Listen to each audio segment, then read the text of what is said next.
Good afternoon, dear colleagues and guests. Welcome very much to our IMCO hearing on the digital product passport, enhancing transparency and consumer information in the internal market. And first of all, I want to warmly welcome all the experts that we have with us in this very important meeting. We had been discussing the digital product passport already for some time in the IMCO committee.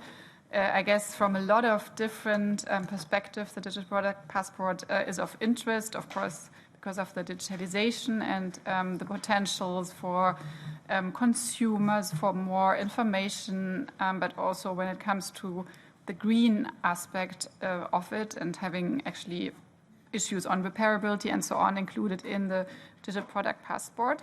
So a very, very important topic for us as committee. I think we are all very excited to listen to all the presentations of the experts in order to really make sure that we have the best understanding and the best ideas on how a digital product passport could work and could look like.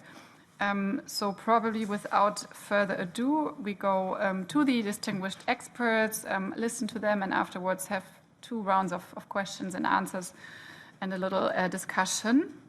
So probably I don't present all of you and just go directly to basically the first speaker, which is Mr. Thomas Götz, co-head of Research Unit on Energy Policy from the Wuppertal Institute for Climate, Environment and Energy from Germany. So Mr. Götz, you have 8 minutes. Yeah, thank you very much for the introduction, and I think now the presentation will also start, and now I can see it and hope you too. And then already to the next slide, please. And first of all, I would like to give you a very brief, short history of the digital product passport. And of course, you have already had the information in other discussions before, but of course, it's a core instrument of what is called the twin transition of the digitalization and the green transformation at the same time. And this discussion already started back in 2013 with the first ideas of a product passport. And of course, with the European Green Deal, it really gained much more attention. And now, since 2019, we have a lot of new proposals and initiatives, in particular, the new Circular Economy Action Plan or Industrial Strategy, but in particular also the Batteries Directive, which is actually naming the product passport and describing it. And in between, there have been also many more initiatives and policy proposals, which also deal with the need for reliable information and data. And most recently, of course, there was end of March the presentation of what formerly was known the Sustainable Product Initiative, and now we have different policy proposals in the context dealing with sustainable products. Most prominently, of course, the Eco-Design for Sustainable Product Regulation, which directly is the basis for the digital product passport and describes how it could look alike. But also it's referred to in the textile strategy and the construction product regulation, which shall refer as much as possible to the DPP or digital product passport in the eco-design proposal. So next slide, please. And now, what is the DPP exactly? And the easiest way is to look what could be the potential contents. Of course, the main targets of a product passport is to transport and manage a lot of digital data over the entire product life cycle. So meaning from really design over manufacture, use, disposal, and in a circular economy when it comes back to the first stage again.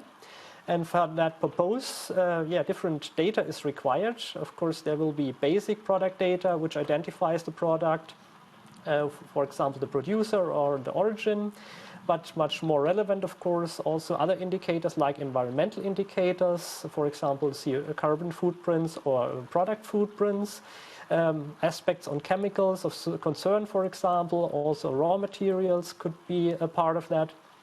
And most recently, of course, more and more important, a lot of circular economy-related indicators would be required to really allow and enable a circular economy. So this could comprise, for example, information on durability, reusability, or repairability.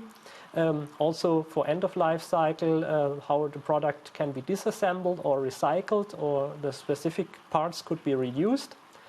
But the product passport could also comprise, for example, instructions to products, labels like the energy label, or potentially in the future also social indicators or overall supply chain compliance aspects.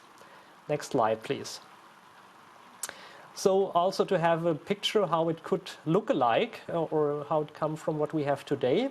And this illustration shows, beginning on the upper left-hand side, what we have today. Sometimes we have products still which where the information is provided on simple data sheets, mostly even on paper. We have some products which already require from the regulations that digital information or data sheet has to be provided. And there are certain products, when you think about, for example, chemicals, there already exists more comprehensive databases. But of course, this altogether is spread information. And the digital product passport now seeks to bring together the different information. And for that purpose, it's of course important to have a unique identifier for each product to make clear which exact product is meant. And as can be seen here, a decentralized approach using data from different sources is, especially for the beginning phase, very important because the spread data has to be brought together. So it is very reasonable to use the existing data and link to it from the digital product passport, which is now in the middle of the picture now. So this would, in data science, would be maybe called a single point of truth, meaning that you don't have to access different sites for getting information on one and the same product, but you go to one site and you get the collected information from different policy areas, for example, collected in one site for the digital product passport. And this is, of course, very important when you think about, of course, policy making, also later policy evaluations, to make choices how policies could be designed and improved. But it could be also very important for market surveillance purposes. And at the end, of course, it can serve at the lower end of the picture, of course, consumers, which get a data set, the passport for each of product they buy, for example, smartphones or textiles or whatever, and they have one place where they get the data. So the next slide, please.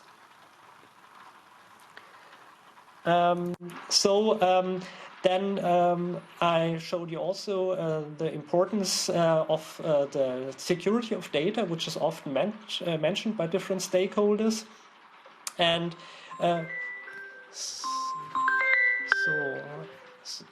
sorry, I have a message got to change the mic. Okay, this has been now done.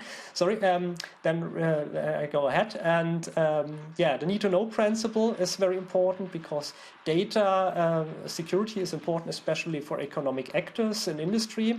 But data which is stored in the product passport has also be provided in a form that the respective users have the ability to understand and to make use of. Just in this example, of course, recyclers would need different informations than, for example, repair companies, or maybe, of course, the consumers and consumers would again need completely different information than the others. And of course, each group should have access to the data, but secret data has to be kept secret and may be only used, for example, for market surveillance purposes or for regulatory purposes. And next slide, please. And yeah, so this is also a very important point when we think about the potential future of the digital product passport. And of course, when the target shall be a complete and functioning circular economy, it will be especially relevant in future cases to have also the ability on so-called bidirectional data flows, which means now that also the data can be altered. And when having a look at this illustration now, when you think that in future more and more digital information on products will become available, for example, the Digital Europe work program describes several approaches, for example, to create data spaces which could be the holders of data and also product relevant data.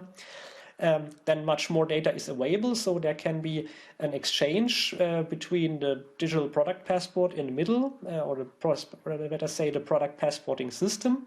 So when data is updated, it can be also in bidirectional data flow. The same applies also, for example, from policies and market surveillance, because it's also there important maybe. Just in the example of non-compliance of products, it's very important to have an exchange of data flows between market surveillance authorities, but also for policy evaluations, it's a highly valuable data source, for example, to adjust thresholds for minimum performance requirements and setting these very closely to the realistic situation on the market. And this links also to other approaches, for example, from the Digital Europe work program, which are mentioned, which could be relevant more and more in the future. The discussion is, for example, on common data spaces or smart middleware platforms, so which would allow the linking of existing data with new data spaces where information and comprehensive data sets are stored and made available, exactly with these different access rights as mentioned before. And at the last point, the lower end side of this illustration, of course, then the product passports would be also much more interactive. Consumers, for example, could have data, but especially repairers, this could be relevant. For example, when a component of a product is changed or the product specifications are altered, this, of course, has to be fed back in the product passport to be up to date again. And the same applies for disassembly at the end of life when product components or parts or raw materials are reused. So next slide, please. Then I'm already coming to an end, and for my key takeaways for today. First of all, a very important aspect is it's a very high innovation potential that's coming from digital product passports for consumers, but also businesses and also market surveillance authorities.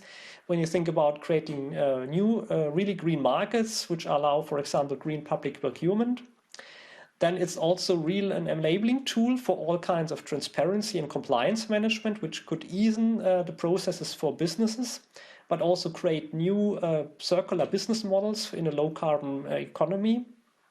And that is also a reason to recommend that all DPPs that are developed in the different regulatory proposals should be very similar and linked to each other. So not to create different parallel approaches, but to have really one single point of truth, meaning one kind of system, which is where the data can be fed in or received from.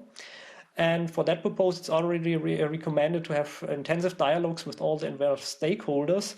And just give the example, it's already there. There's very high requests from different kinds of stakeholders to start very soon with the product passport, not to have a final product, but rather to start soon and quickly and optimize continuously in order to avoid potential data graves, but really to ensure interoperability, which is a continuous process and which requires definitely building on comprehensive existing data sources. And with that, I already quit, and thank you very much for your attention. Yeah, thank you very much for this very strong plaidoyer for a digital product pass, but also talking about already the important features. I think this is definitely very helpful for us. So now our next speaker is Alexandre Afrev. He is Deputy Director General from Business Europe, and of course we are also very interested in the business perspective. You have equally 8 minutes.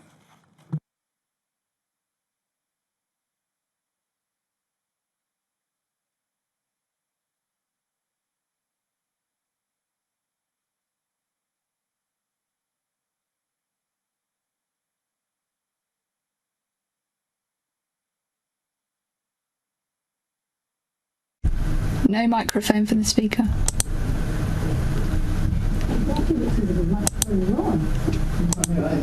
No, the other booths are saying they can't hear it. Your mic.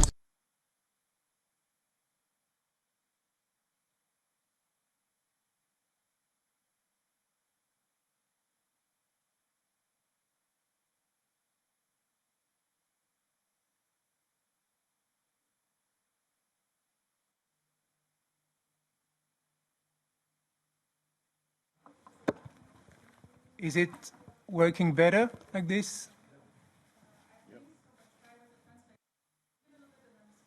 Okay, so I was saying the resource efficiency, this is very much about being resource efficient, which we believe is, of course, very much and very well known by this committee, and being very resource efficient is extremely important in the current context.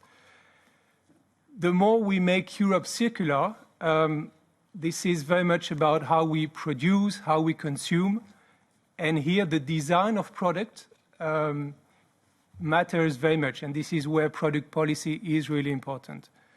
And this is for these reasons that we support the Commission proposal for an eco-design sustainable product regulation, which has really a role to play when it comes to bringing European requirements and can be very much an opportunity to push the circular economy market and the market in Europe for secondary raw materials and circular product.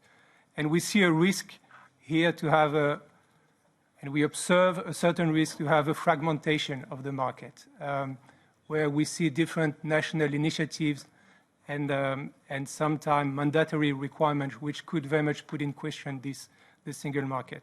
So all of this being said, now a few comments on the DPP itself. We are positive and we welcome the Commission proposal on the DPP. We think that if it is well designed, it can very much be the missing link in this product policy in terms of providing information across the value chain, which has been, as we see it, one of the elements missing and the challenges to become more circular in Europe. And again, the DPP can facilitate this information exchange, both in terms of business-to-business information and also in terms of business-to-consumers information.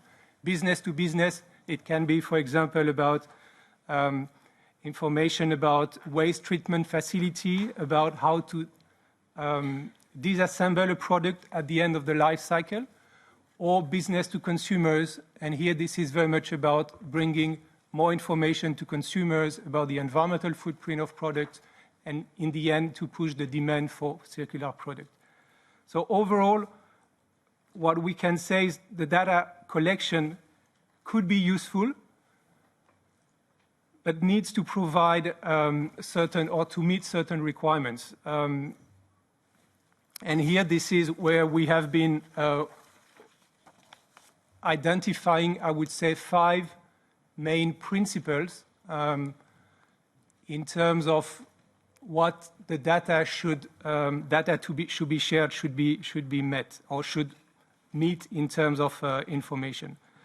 So 5. The first one is the data to be shared must be meaningful for the environment and relevant to facilitate circularity. This is very much in terms of reusability, recyclability, maintenance, manufacturing. We see it being very much the scope of the Commission proposal, and this we believe should be maintained. Also, this means that data to be shared must be data which can reasonably be collected, and for which the level of granularity to be collected need also to be reasonable. Just to give an example, I'm sure it has already been mentioned previously, the recycled content of a material is something which is relevant for circular economy objective. At the same time, for all products, especially complex products, it can be difficult difficult to achieve to have the material and the recycled material content for each and single product. So this is where we can see some challenges. So this is the first principle. The second principle is the data to be shared must reflect the actual potential of the product groups.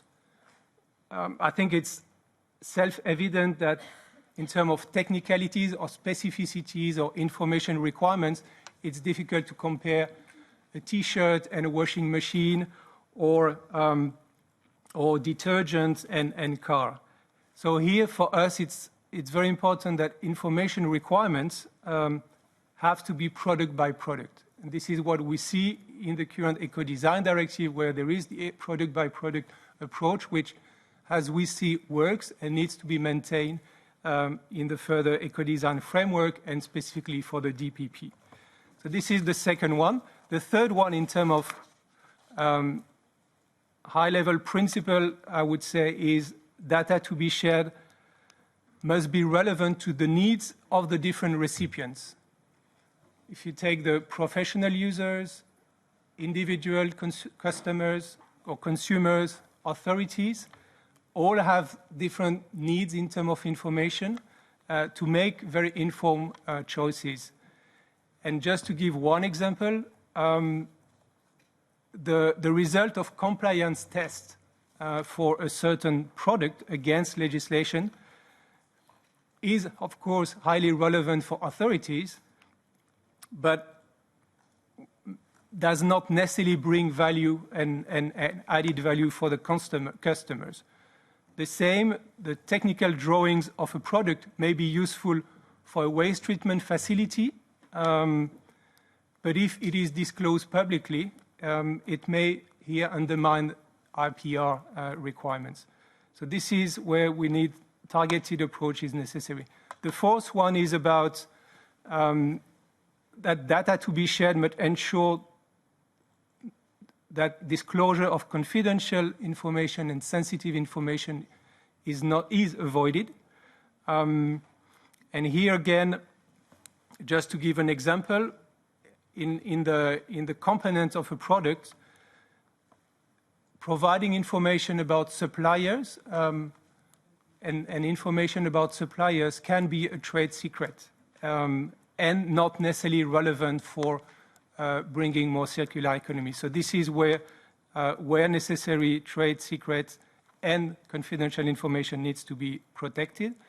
The last one in terms of principle is to make sure there is, or you collect data of high quality and comparability. And here as well, this is highly relevant. You can build on existing or future standards. You have also to be strong in terms of making sure that the data you collect, as much as possible, rely on automated generated data. This is where you can more easily avoid mistakes, especially when information needs to be up to date and when you need to streamline the processes. So I think that's the 5, again, high-level principle we see. Maybe just a final word in conclusion. We think and we assess the DPP, and we think the DPP will require much information, but overall companies are ready to share this information when this is relevant for circularity. This is why we support the DPP initiatives. As I said in the beginning, it has a real potential to build a true European market for secondary raw material and circular product.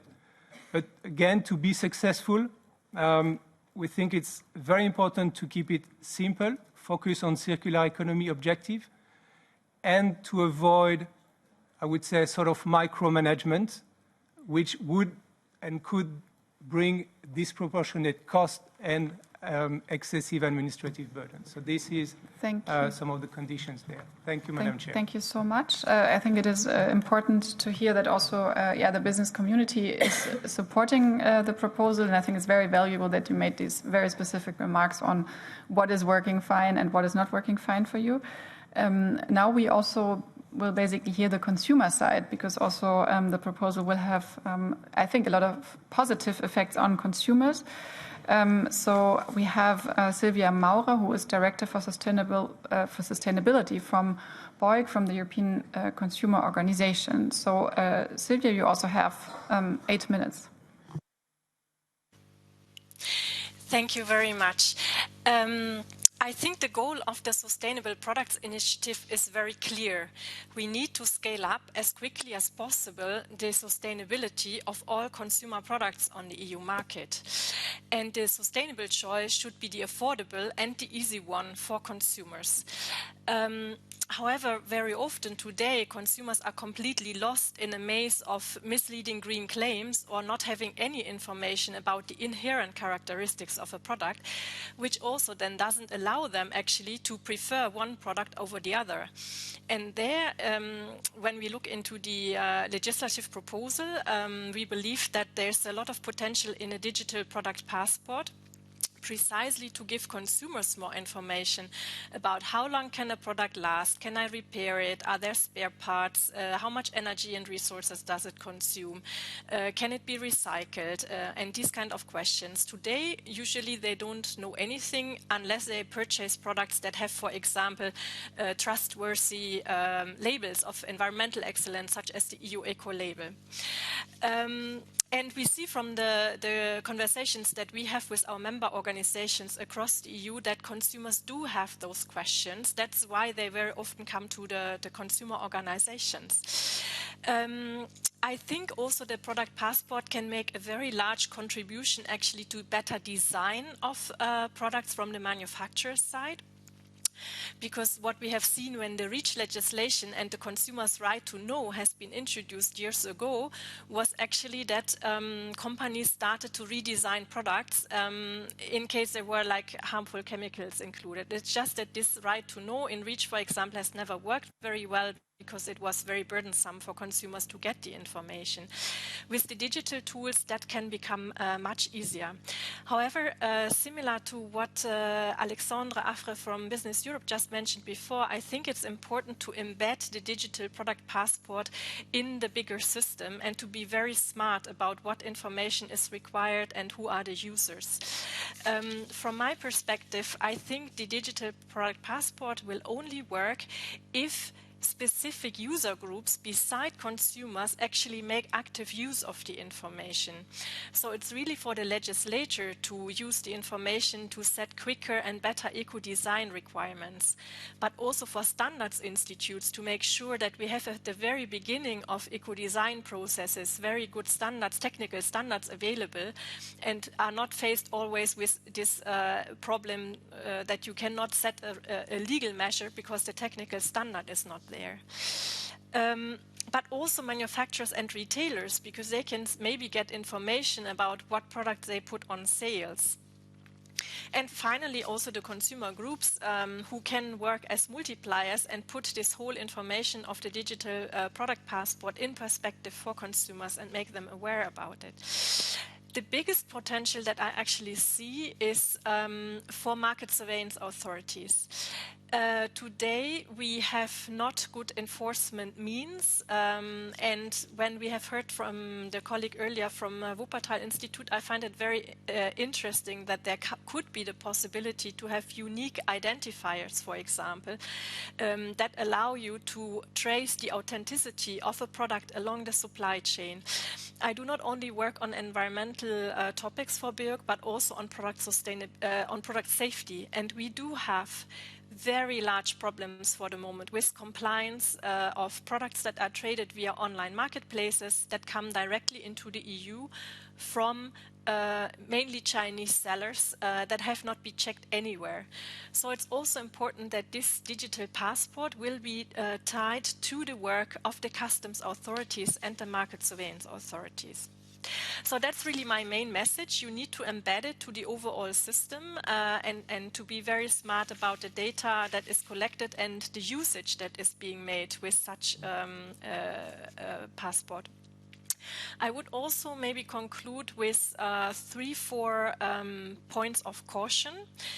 The legislative proposal says that the digital information should only be as a complement and should not replace written information. We can just underline that from the consumer side. It is so important that when you go to a shop and you buy a product, that the printed leaflet that comes with your toaster or your washing machine also has written information, not only about the assembly, safe use and maintenance of a product, but also maybe some environmental related information that should not only be digitally available. As I said, I think it's also important to tie the digital product passport to other EU legislation.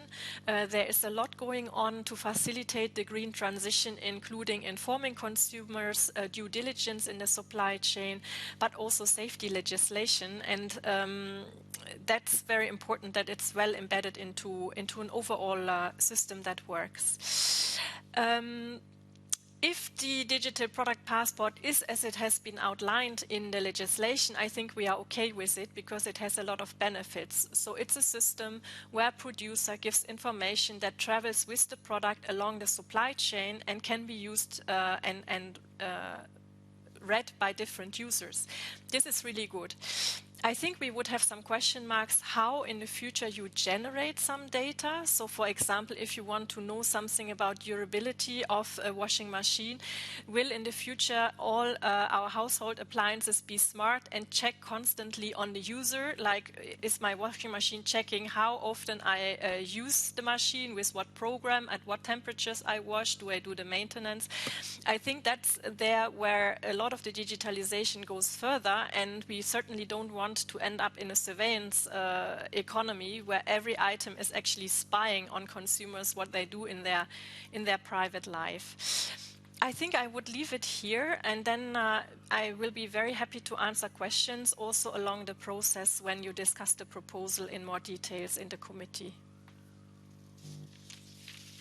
Yeah, thank you so much for also adding the consumer perspective on this important discussion. And I guess you touched upon a point that all of us in the IMCO committee always think about how to improve actually market surveillance and the important role that the digital product passport can also play in that. So thank you for that.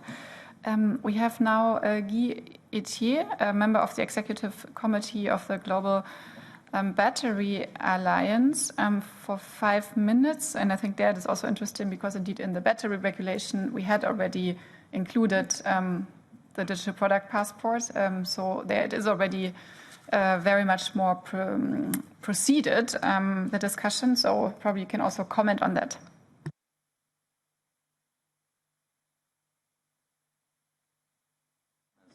Is it working? Is this microphone?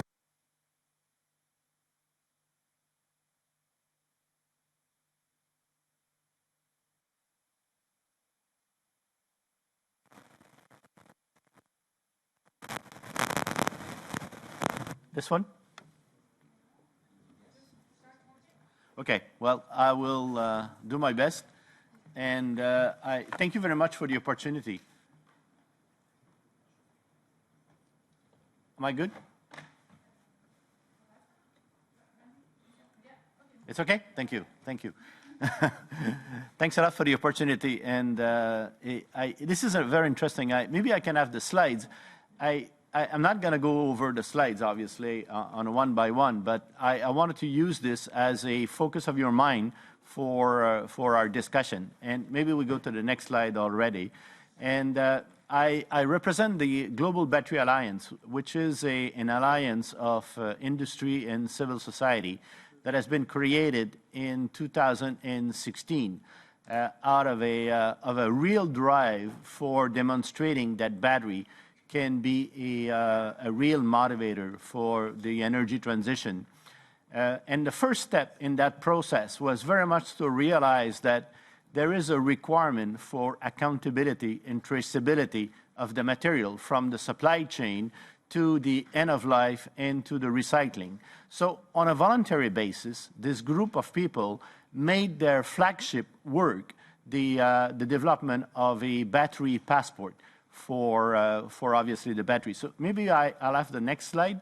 And I think my colleague made some animation. So maybe we could go over, just slip again and again, please. One more. The whole issue of the battery passport is really much, and this was identified by the gentleman from the Wuppertal Institute for the development of a digital twin for the battery. But in the battery passport, as the GBA, as the Global Battery Alliance, we don't want to develop the system, but we want to develop the infrastructure and the ecosystem for all of us to integrate into this. So one important message I'd like to leave with you right now is the importance of consistency and the importance of transferability of the information between the different actors into this battery passport. Maybe I can go to the next slide. And very good, thank you. One more, thanks a lot. And so here, I wanted to emphasize the importance of our process in development. I said that we started to create the battery passport in 2017. So, I mean, it's already 5 years into the exercise. And as the lady mentioned from the consumer industry, it's extremely important that all the players have a role to play. So it's a long process, and I think everybody has to be patient enough, but yet not determined to make it perfect to start with, but rather to focus the mind on a couple of indicators that are essential.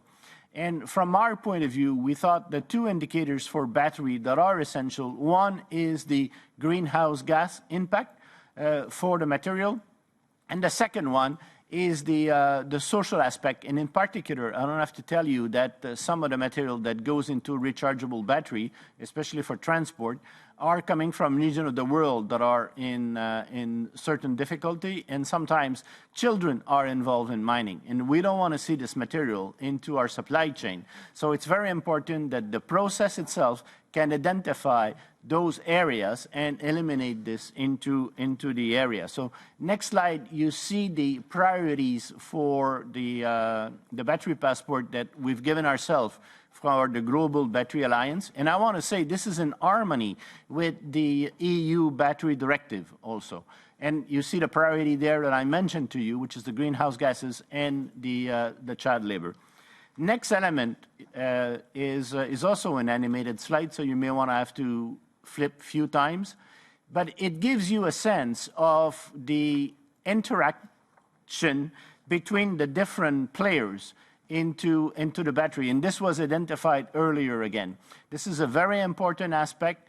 Everybody has to work together. So the interoperability, you've gone a slide too far now, the interoperability of the system is absolutely essential. So as a global battery alliance, we think it is important that it is global. You know, I know this is a EU discussion, but it's very important that it is global because it's a global market. But yet, at the same time, it is surrounded by the appropriate regulatory system, and it offers the flexibility for each and every one of us between the different operating systems to be able to achieve the objective. So we can go to the next slide, and also this one, I'll finish on that, is also very animated. And our target for the development of a fully implemented battery passport, first step is at the end of this year. We think we will have a demonstration product for greenhouse gases and child labor. And by the end of 2025, we will have a full developed battery passport for the entirety of the supply chain.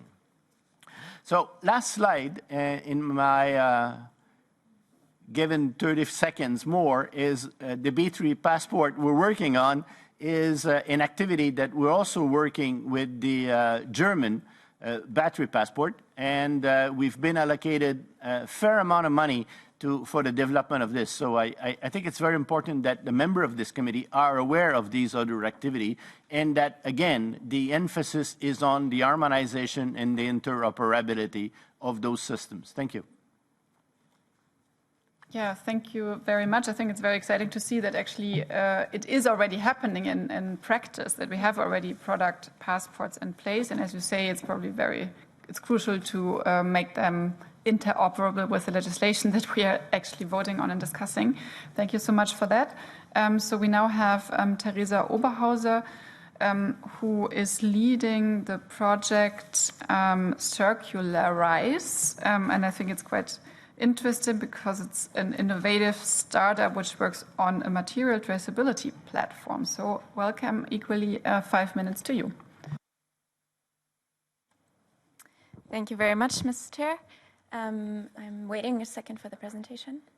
Yeah, first of all, my name is Teresa Oberhauser, as indicated, from the startup, or by now almost scale-up, Circularise from the Netherlands.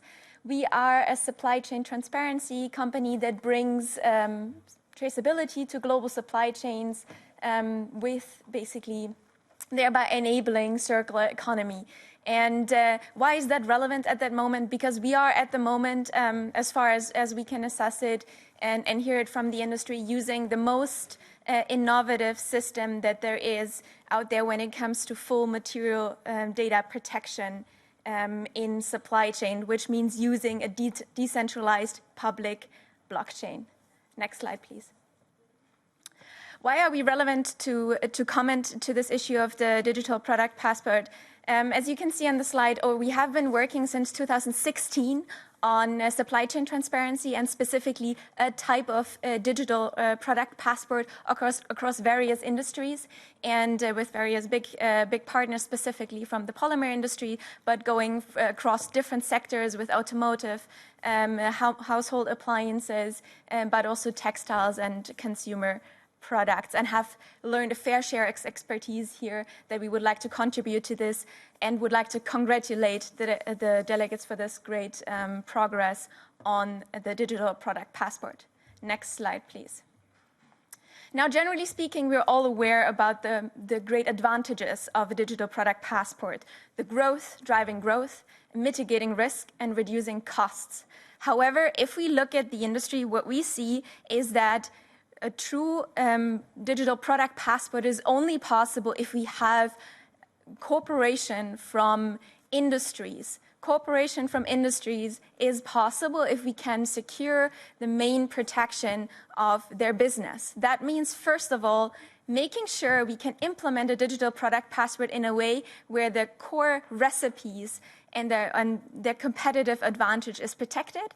And secondly, a digital product passport where, if possible, the intermediaries and the suppliers and customers in the supply chain are protected in order to make it possible for companies to engage in this proactively by keeping ownership of their data. For that, we need to make sure it does not risk basically there's no risk to confidentiality, that there is no centralization, because if we look back at, for example, the COVID situation, even with the best intentions and even if databases are in government's hands, there's always a possibility that data can leak due to the simple construction of database and the simple effect that time can have on database. So that's why we have to go decentralized with, for example, blockchain. Next slide, please. So if we look at supply chain transparency today, it is very labor prone, it is very prone to errors, it is very reactive, it is very centralized, it is not updatable, and it's usually the original equipment manufacturer who is responsible of gathering all of that data. Next slide, please. What Circularise does, and what we see as the future also of the digital product passport, is decentralization. Decentralization meaning not what we've seen earlier by the colleague from Wuppertal, only that the data is in different places and is brought together, but decentralization in the sense that we pick up the data where it originates at each single step of the supply chain, as you see around the circle, so that every stakeholder is responsible of the data from their own supply chain step and is communicating that. And via the blockchain, those data points are decentrally connected. What does that mean? It means full decentralization of the data, no central storage place where the data could be tampered with, and the responsibility of each stakeholder of their specific data. Next slide, please.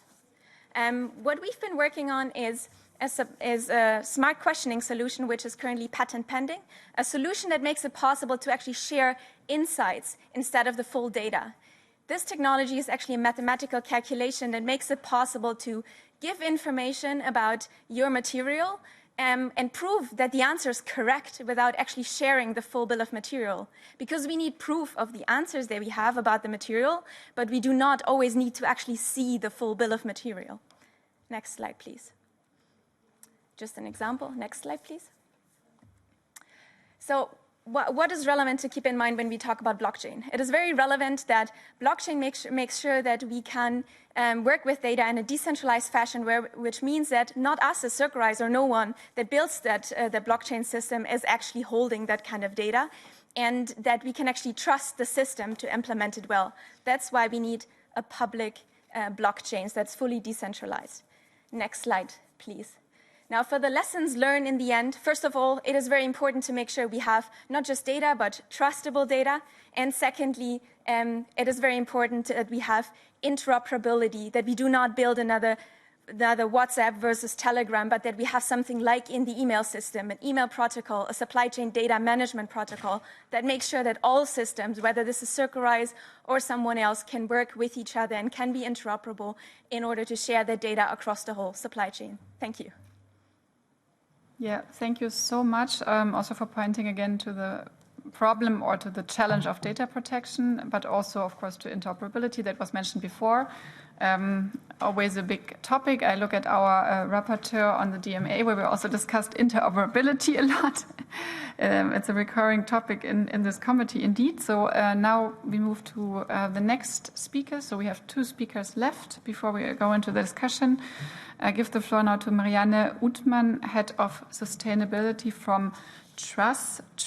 And Trace offers an end-to-end product traceability platform for global fashion and apparel brands.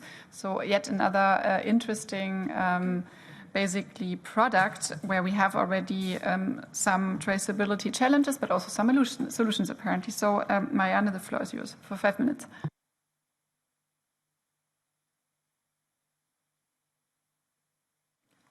Mrs. Uthman, if you please press on the speak button. Do you not hear me? Yeah, now we can hear you. Okay, you hear me now? Yes. Do you hear me? Yes, okay. So my name is Marianne and I'm the head of sustainability and innovation at Traceability. At Traceability, as you just mentioned, we're a digital platform for supply chain traceability. Next slide, please. Just to give you a little bit of background, we also started in 2016, such as my predecessor, and we actually started because some of the founders were affected in India by the pollution of the fashion industry. So it's very sustainability and improving supply chains is very at heart of Traceability. By now, we're over 100 people. And we have offices in Stockholm, where I'm sitting as our head office, a large technical office in India, an office in France, and in New York. Next slide, please. We're focusing on ultra large brands with very complex supply chains. And we have over 10,000 suppliers on our platform. We're a SaaS platform. We have over 40 brands that are actually using the platform right now. And we are available in over 75 countries. The platform is available in 22 languages. So we're really focusing on the very expensive and large complex supply chains. Sorry, next slide, please. I won't go into too much detail here, but it's just to give you a little bit of an idea of supply chain traceability and understanding. Before you can go into product and material traceability, the first part would be to actually map your suppliers, which is the first step, and then you can go into product traceability. But the product traceability usually has a time laggage because you're tracing it top down, and that can take up to 6 months or a year laggage before you get all the certificates, all the proof of the information of your supply chain. Whereas then you can go to the next level, which is the material traceability, which is almost a real-time monitoring traceability with all the certificates, everything reaching the store at the time of purchase or at the time of sale. And then what we call kind of the holy grail is once you have all that detail is when you can actually start, the brands can start action on their supply chain and improving it from a sustainability perspective. So CO2, we were mentioning earlier, parts of purchasing, product design, all these parts. Once you have the data, you can start action on it. Next slide, please. Next slide, please. Thank you. This is how the platform actually looks. So you would have a tree of the product with all the different sub-suppliers from the farm. You can click on them. You would have all the profile, all the information on that. And the reason I'm telling you this is because traceability and the information of the manufacturing and the actual birth of the product or of the material, that's a very big part of the product passport. Next slide, please. So we're talking about interoperability, and that's exactly what we're doing as well. So we are actually based on GS1 standard and are working under ISO certifications. And we're really working as one interoperability platform with different partners and trying to gather the data so that it's all accessible to everyone. We also use blockchain technology for security. And of course, we're GDPR and everything compliant. Next slide, please. So if you have a phone, you can scan this QR code here. This is something that we're already doing. I'm not saying that this is a product passport, but this is a communication that we're already doing with some of our brands. So disclosing the information of the suppliers, of the CO2 footprint, of specific elements that the suppliers are doing, of the garment, which the consumers can find in store. So this is more related to the left side you would see here on this pictogram.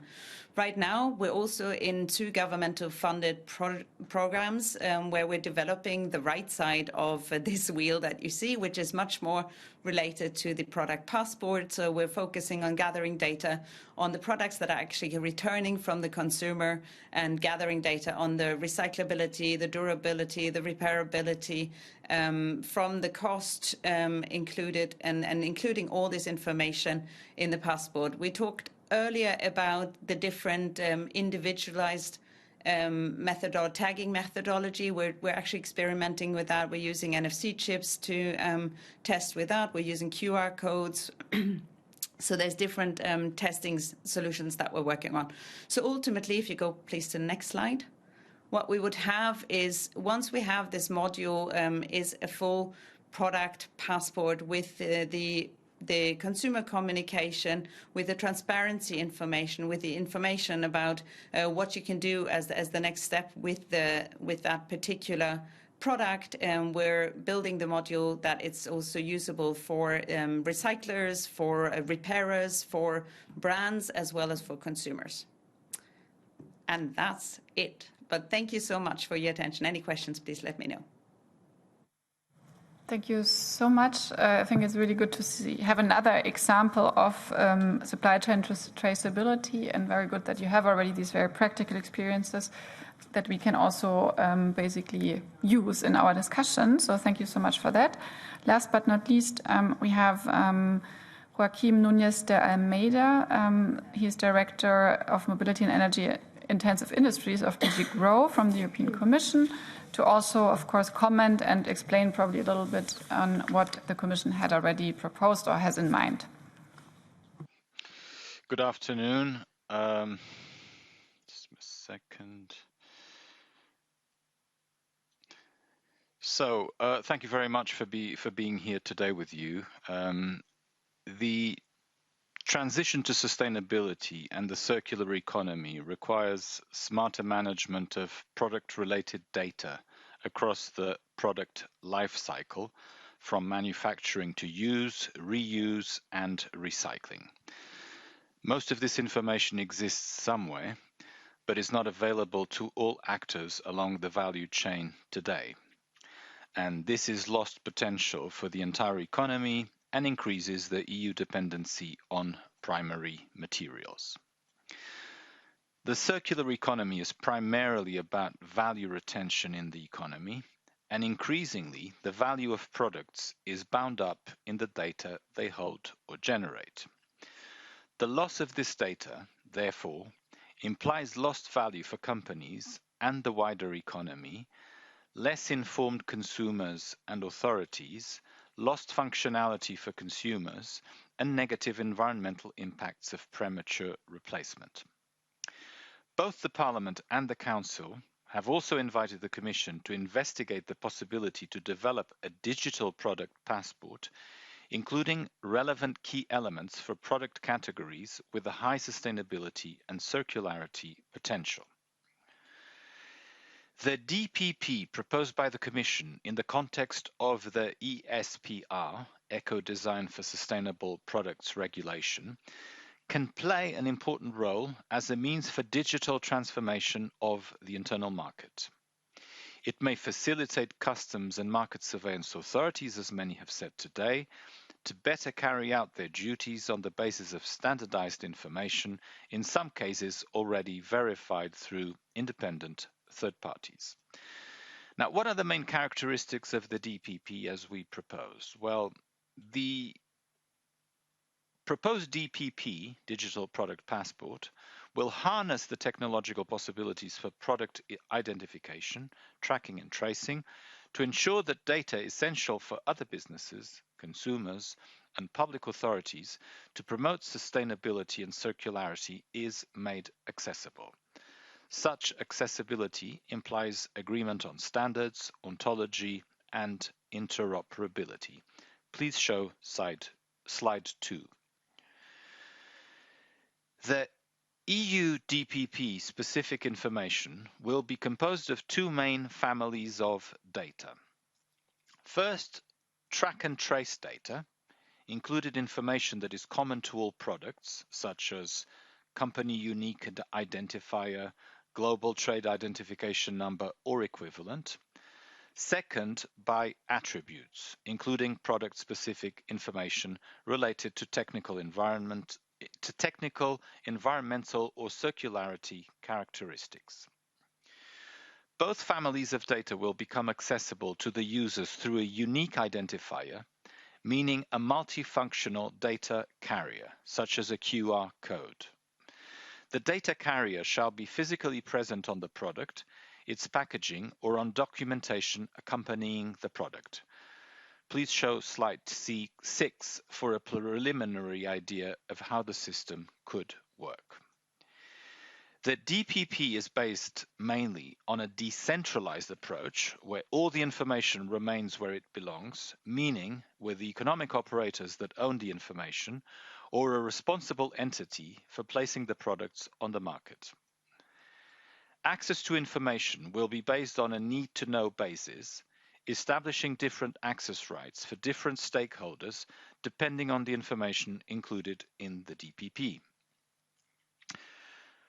The economic operator placing the product on the EU market would be responsible for the provision, accessibility, and accuracy of the required data in relation to that product. By designing the EU DPP framework in this modular way, it will also be easier for other legislations to create further passports for product groups not in scope of the ESPR, but having the same structure and governance rules. De facto, this modular approach will ensure progressive coherence and interoperability also beyond the ESPR. Now, a few final words on the next steps. The proposed ESPR regulation includes in Article 10 the essential requirements that a digital product passport shall possess to be in conformity with the legislation. We will use this article as the basis to draft a standardization mandate to the European standardization organizations to adapt or develop, as necessary, a set of standards to make the DPP fully operational by the time the ESPR delegated acts will be adopted. Please put slide 4 with a description of the 3 stages approach we intend to use to deploy the DPP. As the DPP is already included both in the Annual Union Work Programme 2022 and in the Standardization Rolling Plan, the work can start immediately, taking also into account international efforts. See slides 5 with a preliminary list of the set of standards to be developed. The ambition is to have the DPP up and running by the time the first ESPR delegated acts will be adopted, which we foresee to happen by the end of 2024, beginning of 2025. In case the standardization process will have delays, then there are 2 possible options: not to include a DPP in the first delegated acts, or the Commission adopting common specifications as interim solution till the standards become available. But let's not be pessimistic at this stage and believe that the European standardization organizations will do the job. Thank you very much for your attention, Mrs. Cavazzini and all the other participants. Happy to be here with you today. Yes, thank you so much also for enlightening us on the next steps the Commission is foreseeing. That is definitely very helpful. So now I have already 4 pre-registered speakers, and I would take them first. So Mr. Schwab, David Coumont, Virginie Joron, and then Maria Leteo Marquez, or actually her first, because I think Biljana Borzan cannot speak. And then we have the experts answering, and then we have a second round of Catch the Eye. So also, if you already know you want to speak, you can let me know. I see also 3 more members in the room. But we start basically with the pre-registered speakers, and I think it would help basically if you also really direct your question to a specific expert, because there's a lot of them, which is great. But probably it is better for the debate to have a concrete target of your question. So we start with Mr. Schwab for the EPP for 2 minutes. Ja, vielen Dank, Frau Vorsitzende. Zunächst mal vielen Dank an die... Thank you. First of all, I'd like to thank all those who have presented these proposals on the digital passport. I'd like to thank you for your analysis and for all the questions that you've raised. You said, Chairman, yourself that interoperability was an issue, and I'm interested to hear what colleagues have said today. This is all a bit overwhelming, and I'm not quite sure what way we should be proceeding here. I think it is of great interest to everybody, but we realise that there are a lot of technical issues which are arising in the field of digital technology and this can be a bit beyond some of us.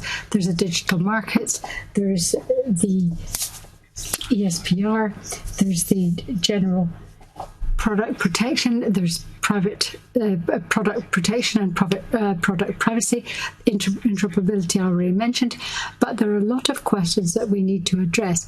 And from our perspective, of course, we are very concerned about consumer protection. We want to know whether all the citizens are going to be able to use this instead of all kinds of paper instructions and guarantees and so forth. I don't know whether this is a realistic aspiration, but it's something that would probably be our aspiration were it feasible. So the battery example was very illustrative and informative, but I'd like to know from the Commission what you think about, for example, SMEs, because they don't necessarily have the resources to have an overview and a grip of all these initiatives.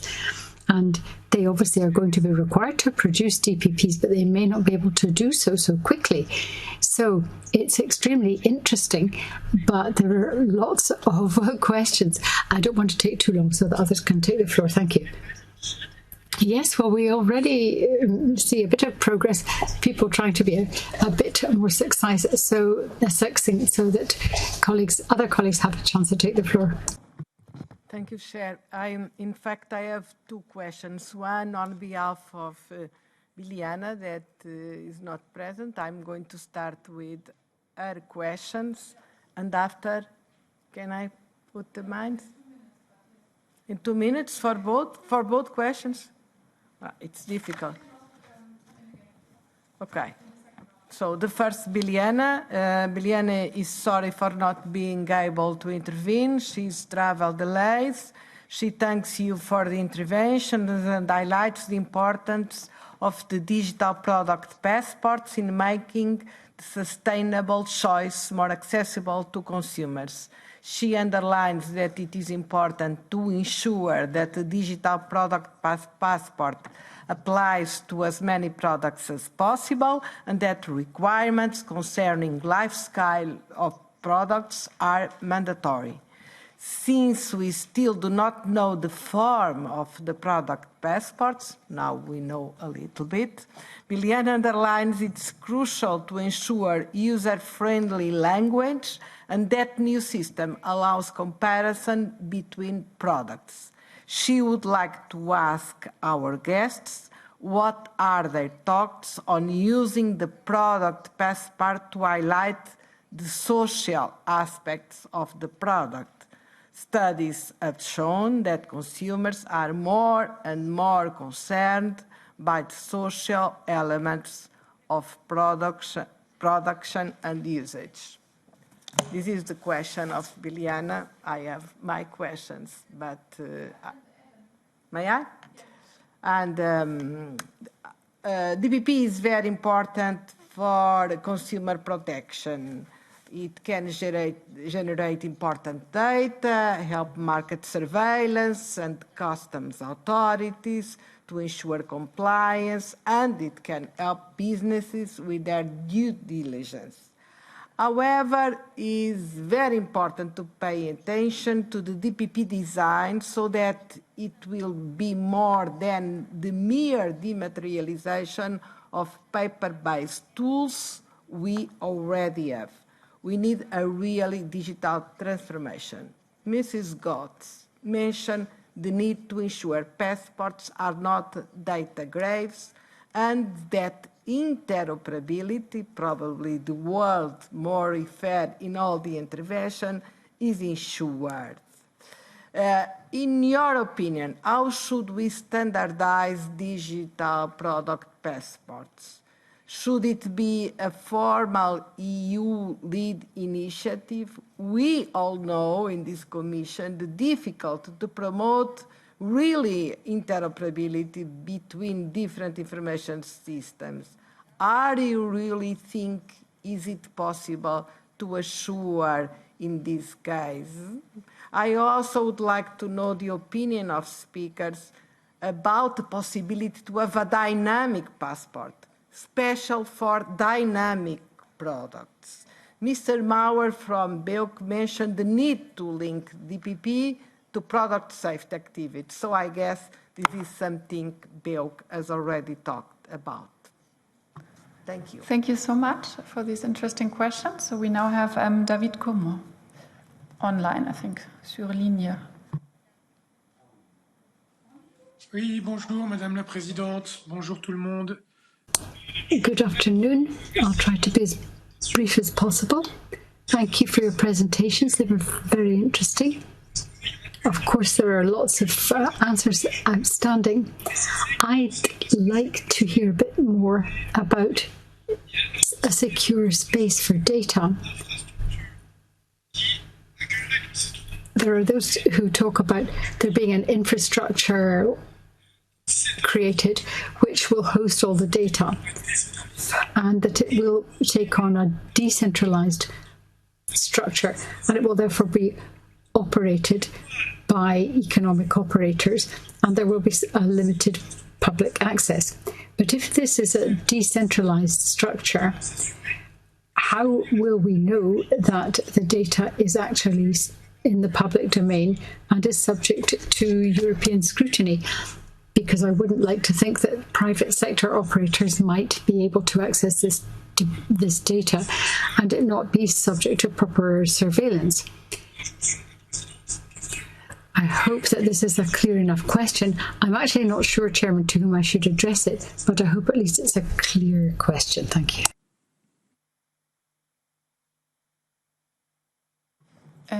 Thank you so much. And now for the first round, we finish with Virginie Geron, and then we go back to the experts, so also online. Oui, bonjour, merci Madame la Présidente, merci à tous et merci aux intervenants. Thank you very much. And thank you for the presentation, which is very comprehensive. This is all an integral part of the digital agenda, having this passport, and there are many good sides to it, I'm sure, but there are also some questions to which we would need answers. For example, what sort of products are going to be used? In the first instance, it would be interesting to know which ones you think would be easiest to start with. We need to look at durability, for example, and obviously a lot of the products will be quite technical in nature. Can it be used, for example, for textiles? That might be simpler, but there may also be problems I haven't perceived. Then as to the circular economy in Europe, could you tell us whether imported products are also going to be included, and how are you going to indicate that certain components were imported but that the final assembly took place in the European Union? These are things that are always important to the customs market and trade in general, and we have a lot of sources from Asia. Another colleague has already mentioned the question of SMEs and the digital passport. We need to know, this really is to the Commission, we need to know how you intend to tackle unfair competition, because it would appear that the cost of the digital passport will be considerable, and we don't want the consumers to have to bear the burden of this, but I fear that the SMEs will probably find that the costs are quite substantial for them. So is it possible to give us some indication of how you would intend to provide for this? Thank you. So probably we do it like this, because we really have like 7 experts, that those of you who felt addressed or who felt like that you want to answer, you just raise your hand, or also when you're connected digitally, you press the hand raise button. So there we see who feels ready to reply. And just for all of you, I think the representative of BEUC had to leave, but we can also basically provide her the questions in writing. And then, no, she's still there. Perfect. So the BEUC representative is still there. So I don't have to announce that we answer these questions in writing. So basically, first I saw the colleague from the Commission, Mr. Nunes de Almeida. So probably you can start. Okay, I hope I got most of the points. So as far as what Madame Joron said, I mean, if a producer is located outside of the European Union, he will be subject, or the company will be subject exactly to the same obligations as far as the European digital passport are concerned as the Europeans. So there's no issue of non-level playing field. If Asian companies want to sell in Europe, they will have to follow the rules of the ESPR or its delegated acts. On SMEs, we have on Article 19 a series of provisions of what member states can do to help SMEs comply with the constraints of the digital product passport. On what Monsieur Gormand said about infrastructure centralisée, well, the purpose here is something like to avoid having a gigantic amassing of an unwieldy and difficult to manage amount of data in at a centralized level. Just make sure that companies have the information available in case it is needed by authorities or in case of need. So they have to collect, they have to keep it, and they will be used by the public sector if necessary. At the end of the day, the choice has been made to focus the ESPR on environmental rather than social goals because of the existence, not because the Commission is not worried about the social implications, but because there are plenty of other initiatives, in particular related to corporate social responsibility, that we think cover the social dimension enough. I think that was where I felt more challenged to reply, Chair. Thank you so much for these very concrete and also detailed answers. Let me remind you again, dear colleagues, that we have a second round of Catch the Eye. So I have already Mr. Manders for that, but if you also want to speak as a member, just raise your hand. But we continue now with Mr. Affre.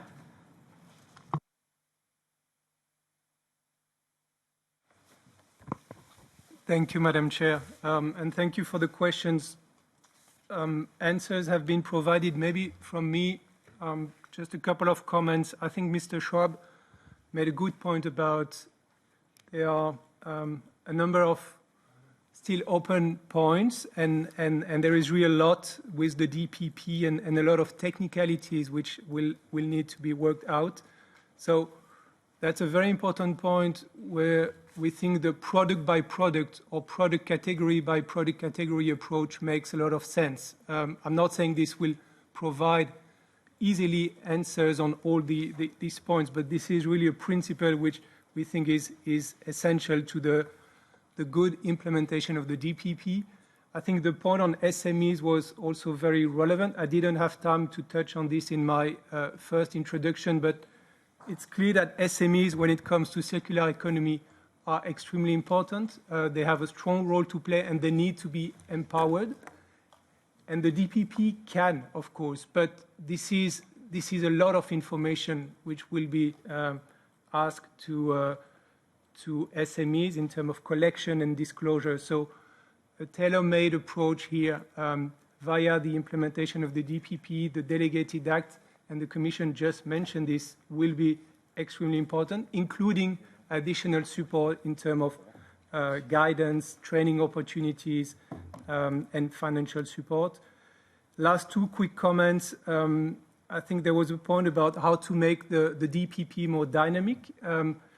Again, I didn't have time in the introduction about this, but I think, and we think it's really important to rely on automated generated information and data so that building on existing database where it exists, it's possible to automatically generate data which will be used for the DPP. And that could be an element to make the DPP more dynamic or dynamic.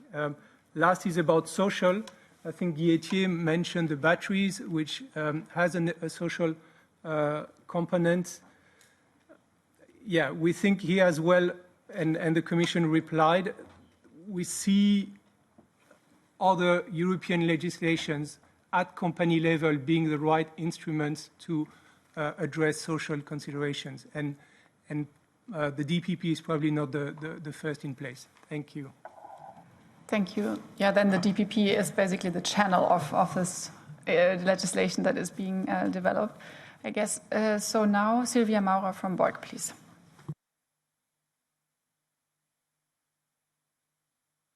Sorry, can you hear me? Yes. Yes, thank you, Anna. I mean, on social aspects, to come back to Ms. Borjan's question, indeed, I think for the moment there's other legislation underway that will create more transparency for consumers related to due diligence obligations in the supply chain, which is really good. The question is a little bit maybe what we need to investigate in the future is what type of information can we convey to the consumer? What is their ability to work with the information that they can obtain in order to prefer certain products over others, because I think that's the idea why you give information to consumers. And a lot of people are interested in social aspects, in particular when it comes to products like textiles, for example, but also electronics. If it can be in the digital passport, I think that we need to discuss. I can't tell that to you now. I think to start with the environmental information is already very important. And then to come back to the question related to product safety, I think maybe the discussion that we have now on the digital product passport, when the Commission proposed the general product safety regulation, it was a little bit too early to have this already on the radar, even though there is an article in the general product safety regulation, Article 17, on traceability along the supply chain.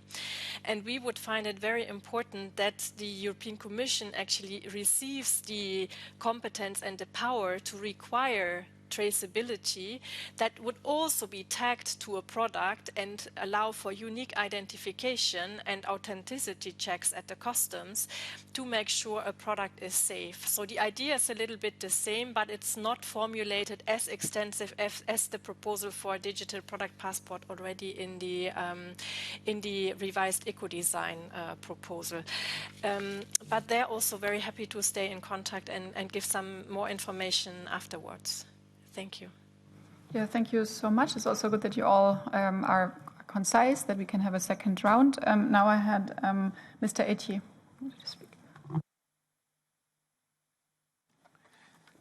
Thank you. Thank you, Madam Chair. I obviously will not give you any direction, but rather experience on what we've been doing with the development of the battery passport. And one of the fundamentals is the engagement of civil society in order to make sure that this aspect of the social issue are very entrenched into the development. It takes time, and obviously, but it is necessary. And in the battery, considering the huge diversity of that supply chain, from the resource extraction to the metal transformation to the battery assembling, and to its place either in a car or associated with renewable energy, it also has a very much of a global component. So it's extremely important that every player of the supply chain play a role. And and from our perspective, it's extremely important that they're part of this at the front end.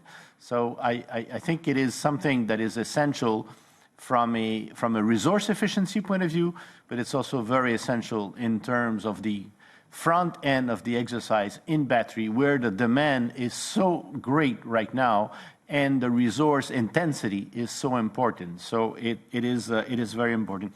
The last aspect I wanted to touch on is the importance of a referee into this process.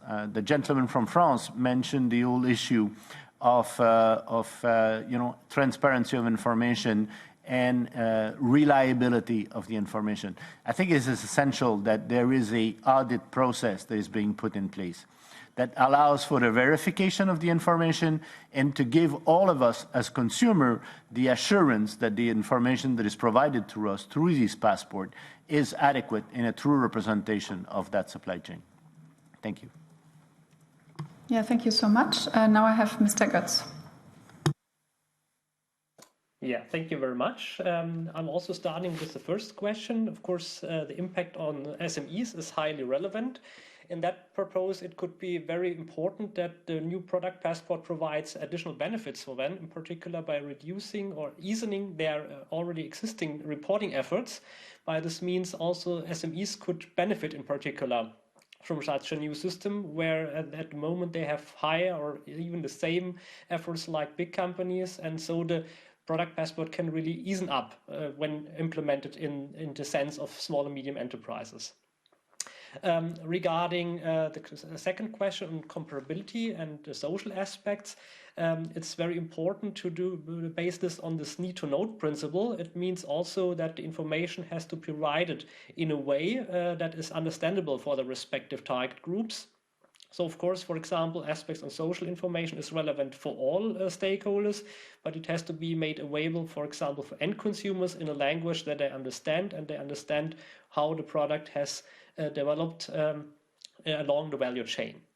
And this is also important. Again, the question 3 regarding the added value. What makes the added value of the DPP beyond that, only beyond paper? It means really that also new function or information has to be included. Therefore, DPPs should also enable voluntary data sharing, meaning that, for example, the different actors in the value chain have the possibility to transport also voluntary information that could be useful for specific other stakeholders. For example, for consumers, so they don't have to siege it on their own when it's already provided with a DPP. And this brings us also to the fourth question of data security. And of course, I think it was mentioned the referee position. And of course, the neutral referee position is, of course, are the European institutions. And of course, this may not mean that the European Commission has to create own digital implementation capacities. So the technical implementation might be done by private companies, but of course it has to be based on the governance by the Commission and as it in an open system, and therefore it's very important to base it on open and international standards, which means that it's independent and non-proprietary from the specific actors, so that it can be open and discussed, and for example data protection issues can be also evaluated by a broad community to ensure data safety. And so the balance of the power is managed when the Commission takes this referee role. First, the final point is, of course, regarding safety of products. That's also very important, because when the system is ensured, then of course it could be a very mighty tool for market surveillance, because also the ESPR, as mentioned before, already requires that every product in the European market needs a unique identifier. And of course, this is more or less really the entry allowance on the European market, which can be checked, for example, by market surveillance authorities or customs authorities. So this can be also ensured by that means. So thank you. Thank you so much. So if I'm aware, we still have Teresa Oberhauser. Yes, thank you very much. To address the question of Mr. Schwab around SMEs and dynamic, actually, first of all, if we choose, for example, decentral opportunities when it comes to the implementation of the digital product passport, it is also possible to start slow. So, for example, to first establish this communication channel, incorporate, and then later on specify the data that is being communicated. The first step is basically building up that communication channel. That's something that is very dynamic and possible also for SMEs. Secondly, right now the responsibility is very centralized. By decentralizing that reporting responsibility, that actually makes it easier for smaller companies, because they do not have to be responsible for all of their previous suppliers anymore, but they only have to establish basically that communication channel once. If you look at standardization of the DPP, the question that was there, I think from Billy Lian, the main point is that there's certain, basically systemization is relevant here in order to ensure that interoperability, so we don't have 2, 3, 4 competing systems, and also making sure it's really a decentralized system, either of course public or decentralized in terms of blockchain, where no one owns this data or has the possibility to tamper with this data. That also brings me to the last one from Mr. Jumont, I think was the name. the part about decentralization and what does that mean for the operating economic operators. If we look at, for example, blockchain, we see that blockchain is a fully decentralized, trustless system, which means even the providers of the system, for example, in our case, it's us or in any other public blockchain system, even those operators have zero access to the data because it's fully on that decentralized system. There's no chance to access or tamper with it as long as we're talking about a really public blockchain that is not a private blockchain in some hands, but fully public. Thank you. Yeah, thank you so much. I think all of this really clarifies a lot of the questions we had. So thank you so much for that. We go now in the second round of questions or discussion points by the members. So first, we have Mr. Manders, we have Mr. Gallet. I just can also, again, encourage you. We have probably 2 more speaking slots or 3 if you want. Also, if you're connected online, let me know. So we start with Mr. Manders. Oh, thank you very much. I'm very, very in favor of these passports. That's why we put it in the battery already. I have something to say and to add as Mrs. The last lady. We have to start slowly, because if we block it immediately and we have enormous requirements, then it never will happen. So we have to start slowly with a few things in it that is equal for everybody, and then let it enrich for other information. Then we are talking about traceability, but for me, traceability is a negative word. I should say it a modern way of communicating or a modern way of giving information, because that's positive in my view, but that's a perception. Then I'm wondering why governments are always give arguments why not instead of how. Because I give you some nice examples, and it's also a little bit for laughing. In 2011, I was rapporteur on the Textile Labeling Directive, and I tabled then an amendment to introduce a tag that we get rid of all these labels like a newspaper. And I was mocked by the Parliament, by this House. Everybody was laughing at me, and now 12 years later, we are coming again. Why it's always me? The common charger on the radio equipment directive. It was 11 years ago, and now today we decided on that. Why it's always me? 2014, the car registration directive. I said we should use a tag and RFID to combine the number plates in the car to defeat or to beat the number plate fraud. Then, 9 years later, we are even obliged to put it in our car to be recognized in the garage. Why is our governments and public authorities always hindering innovation? But that's more a question to ourselves instead to the experts. Thank you. Thank you so much. So it shows we also need visionary MEPs, and we can be very lucky that we have you and other colleagues. So now, Mr. Gallet. Yeah, thank you, Madam Chair, and thank you to everybody who presented here. I want to grab up one point that Alexandra Affre was pointing out when you were saying that for the digital product passport, we have to protect intellectual property rights and trade secrets and confidential information. I somehow see a really conflict of interests here, because I mean, like, you can take this as defense against everything. You mean like every company could say, no, we don't give you any handbook how you can repair your own thing because it might be too dangerous or whatever, Or, for example, if we go in the area of raw materials, like what is called like smelters in South Asia, of course they do not want to tell you where they get their resources from, because if they would have to show that they are really exploiting people. So, I think we really or we will come to the point where the digital product passports, we really have to think about, can we be confident enough that transparency that we reach through the product passport is more important than these trade secrets. So the question would be rather like, where do you draw the line? Where do you give the power to industry and where to transparency to the people? Thank you so much. And I think it's also good to have some controversy in the room. Otherwise, everyone agrees, and that's a little bit boring. Just to double check, now is your last chance, dear members, if you still want to speak. But if not, then we go back to the experts and then afterwards conclude the hearing. So I guess the last question had a very direct target. So probably I give the floor first to Mr. Affre to comment on that. But then, of course, also the other experts, if you still want to come in.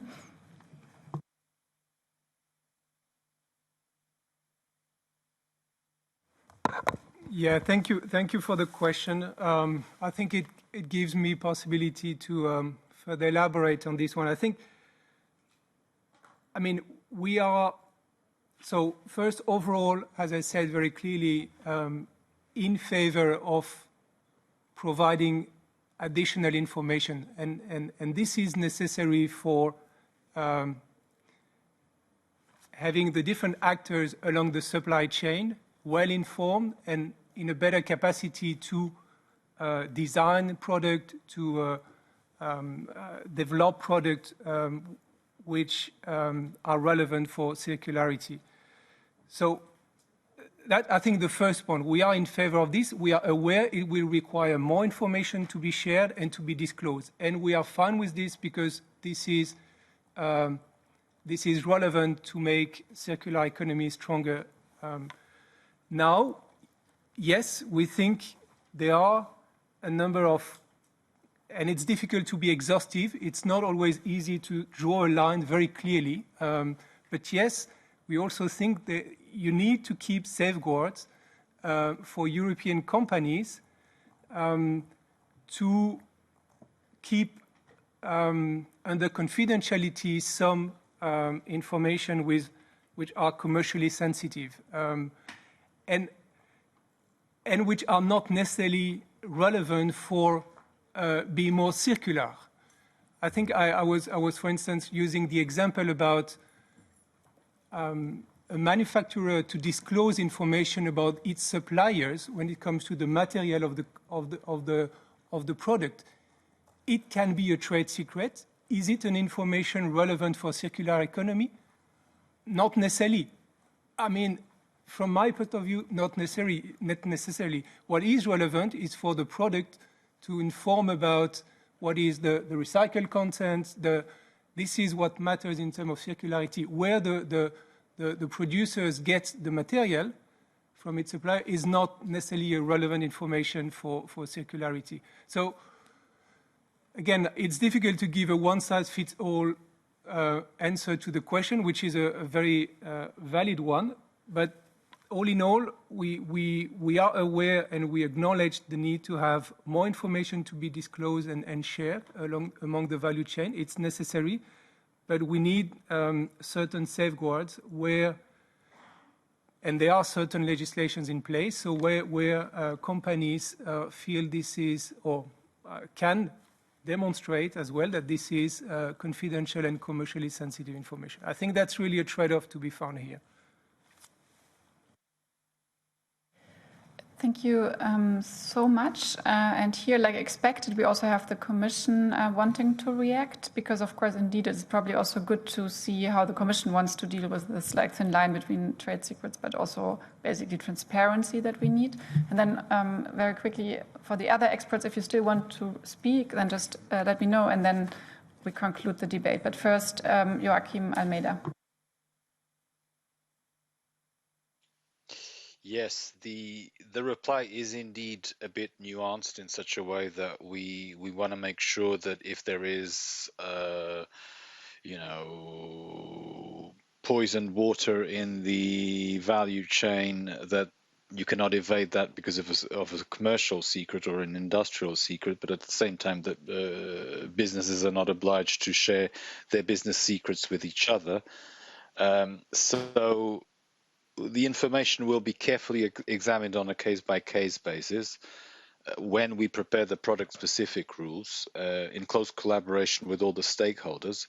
And access to information will be granted on the need-to-know basis. So different stakeholders will have access to different sets of information based on access rights defined for each product group regulated. So indeed, the reply is nuanced.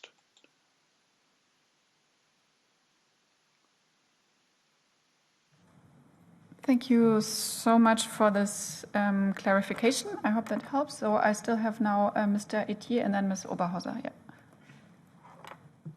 Thank you. This is a topic we definitely looked at in the development of the battery passport. Obviously, it is a supply chain that is not exempt from some challenges. And the reason we want to have the battery passport is because we want to be able to demonstrate throughout the value chain and at the end of life that every step corresponds to a certain level of expectations in terms of behavior. So in parallel to the transparency of that value chain, which we think needs to be within the hands of a third party, a trusted organization that be able to provide the assurance of the information that is provided there in order for us as consumers to have that confidence. And, I think it's the same right now with our own individual passport in all reality. So that's one thing, the trusted organization that provide the information. And in parallel to that, a development of a set of standards that establishes the minimum requirement for each of those steps and making sure that if you don't meet that minimum requirement, you're not part of that value chain. With a continuous improvement mechanism that allows for getting better along that value chain as well. So obviously not everybody is going to be perfect at the front end, but there is confidence that you can improve this along the value chain. So one, a trusted individual for the information. Secondly, a set of standards for the evaluation. And thirdly, the demonstration that it can be reliable across the value chain, including in the recycling step. Thank you. Yeah, thank you so much. And last but not least, Ms. Oberhauser. Thank you very much, Madam Chair. Yeah, just to quickly react to the question around the trade secrets. I think one thing to acknowledge, no matter what understanding there's behind the trade secrets, is but one understanding is that it is a part of business operations for many, many years already that has to be taken into account in anything we do around digital product passports. And that's why in our case, and I think that's a suggestion I can give in general for legislation change in that field. In our case, we've chosen for technology, in that case, smart questioning, that allows both of those worlds, sharing as much information as is needed while protecting the small bits and pieces that are relevant to the trade secrets, for example, to the recipe of a specific product. Why? Because by doing that, we can actually enable businesses to react now, to react confidently, and to actually support this progress quickly and without any concerns, and then basically make that a win-win. Thank you so much. So I think that was the last expert that wanted to react. So with that, I would conclude the debate and can just thank all the distinguished experts so much. I think that was really very helpful for the upcoming legislative process. And I thank also all the members for the interesting questions and also debating or discussion points. So yeah, with that, we take all this important knowledge that we gathered today into the process, and I would conclude the meeting for today. I see you all tomorrow at 9:30, where we continue with our committee meeting. Have a very good afternoon.